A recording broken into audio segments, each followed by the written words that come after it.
A falta de pan, buenas son tortas. Significa, en ausencia de algo mejor, debemos conformarnos con lo que tenemos. Es decir, si carecemos de pan, no es mala solución sustituirlo por las tortas. Un ejemplo. Hombre, este no es el diccionario más adecuado para hacer una traducción de este tipo, pero a falta de pan, buenas son tortas.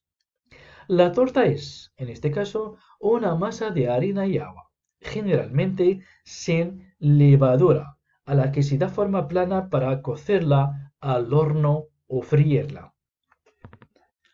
A favor de obra se utiliza con el verbo ir y significa con la situación a favor, beneficiándose de las circunstancias. Un ejemplo. El equipo empezó titubeante, pero luego se asentó, marcó el primer gol, ellos se vinieron abajo y ya fue todo a favor de obra. Seguramente obráis aquí un cultismo, directamente derivado de la operam latina. Y visto el significado actual de la frase, es más probable que se relacione con la obra de caridad que con el trabajo manual. No es descartable que, interpretándola de forma literal, la locución se refiera al tiempo o a las circunstancias favorables para emprender una acción, un trabajo o una construcción. A fin de cuentas, se refuerza con esta locución los argumentos que se emplean a favor de algo o sobre la veracidad de nuestras palabras. Un ejemplo. Pues yo no le pienso regalar nada. A fin de cuentas, ella ni siquiera me felicitó por mi cumpleaños. En resumidas cuentas, a flor de piel se utiliza con el verbo llevar o sentir. Y significa, cuando alguien quiere expresar que algo de lo que está sintiendo es tan evidente que casi puede verse, emplea esta hermosa expresión dando a entender que dicho sentimiento ha florecido en su piel y, por tanto, es claramente visible. Un ejemplo. Romeo, llevo tu amor a flor de piel. A lo mejor Julieta no lo dijo, pero seguro que lo pensó. Agogó significa en abundancia. Un ejemplo. La película tiene situaciones divertidas a gogo y te pasas casi todo el tiempo riéndote. Otro ejemplo. El juez ha presentado esta discoteca porque corrían drogas a gogo.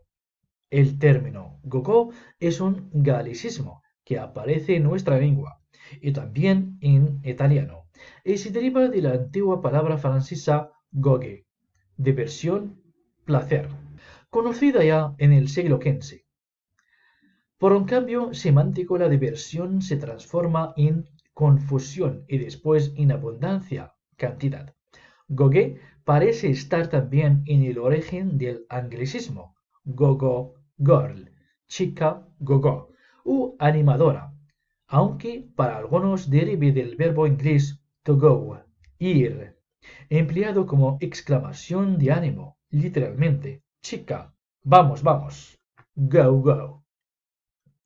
A golpe de calcetín, andando. Un ejemplo. Ha cumplido la promesa y se ha hecho todo el camino de Santiago a golpe de calcetín. Pese a lo que pudiera parecer, no existe la locución más lógica, pero menos significativa, a golpe de zapato. A grandes rasgos. Significa, en general, en resumen, sin entrar en detalles. Un ejemplo. El libro es, a grandes rasgos, una novela negra con grandes dosis de humor. La locución parece asentarse en los esbozos que los pintores realizan antes de empezar la obra o en los trazos gruesos, muchas veces hechos con golpes de carboncillo, con los que empiezan a dar forma al cuadro. A granel significa sin envasar o empaquetar, sobre todo en referencia a productos que pueden comprarse en algunos almacenes y generalmente al por mayor. Un ejemplo. En esa bodega venden vino y licores a granel. También puede significar en abundancia. Este año, en la Feria del Libro, había libros de cocina a granel, por todas partes. El término granel entra en nuestra lengua a partir del término catalán granell, que significa grano menudo. Los cereales, especialmente el trigo, se solían y se suelen vender en cantidades. Vender en cantidades, de ahí el significado de la locución, al detalle. A grito pelado se emplea con el verbo hablar, decir y llamar, y significa en voz muy alta, dando tantas voces que la garganta se irrita, se pela. Un ejemplo. No me gusta esa manía que tienes de llamarme a grito pelado de una habitación a otra. A voz en grito. Pedir algo a gritos. A hierro y fuego. Se emplea esta expresión para hablar de la fortaleza y valentía de alguien, y suele ir acompañada por adjetivos como templado, forjado o moldeado.